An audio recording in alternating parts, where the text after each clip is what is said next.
প্রিয় দর্শক, আপনার যদি বাজেট থাকে কম এবং আপনি গ্রামে দোতলা একটি ডুপ্লেক্স বাড়ি করতে চাচ্ছেন, তাহলে আপনার জন্য ভিডিওটা খুবই গুরুত্বপূর্ণ। প্রিয় দর্শক, একটি গ্রামে দোতলা একটি ডুপ্লেক্স বাড়ির 15 থেকে 1600 স্কোয়ার ফিটের বিল্ডিং যদি আপনি করেন, তাহলে 50 থেকে 60 লাখ টাকার ভিতরে আপনি কিন্তু কমপ্লিট করতে পারবেন। প্রিয় দর্শক, যে বাড়িটি দেখতে পাচ্ছেন, এই বাড়িটি দোতলা একটি ডুপ্লেক্স বাড়ি। এই বাড়ির নকশার কাজগুলো কিন্তু আমরা কমপ্লিট করেছি। প্রিয় দর্শক, এই বিল্ডিংয়ের ভিডিও আমি এর আগেও আপলোড দিয়েছিলাম আমার ইউটিউব চ্যানেল এবং ফেসবুক পেজে। ওই সময়ে অনেকে আমাকে বলেছিল যে এই বিল্ডিংয়ের যেন কমপ্লিট হলে আমি একটা ভিডিও আপলোড দিই। প্রিয় দর্শক, আপনারা দেখতে পাচ্ছেন এই বিল্ডিংয়ের সম্পূর্ণ কাজ কমপ্লিট করানো হয়েছে এবং রঙের কাজগুলো কিন্তু কমপ্লিট করানো হয়েছে।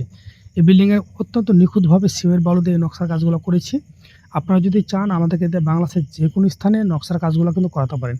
আপনারা চাইলে রুফ টালি, পিলারের ডিজাইন, গেটের ডিজাইন, বাউন্ডারি ডিজাইন, পিলারের ডিজাইন সব ধরনের কাজগুলো কিন্তু আমাদেরকে দিয়ে করাতে পারেন। প্রিয় দর্শক, আপনি কী ধরনের কাজ করতে চাচ্ছেন অবশ্যই কমেন্ট করে জানাবেন এবং কাজের বিষয়ে যদি জানতে চান তাহলে কমেন্ট করে জানাবেন। আমরা চেষ্টা করব ভিডিওর মাধ্যমে আপনার প্রশ্নের উত্তর দেওয়ার। প্রিয় দর্শক, ভালো থাকবেন, সুস্থ থাকবেন। আল্লাহ হাফেজ।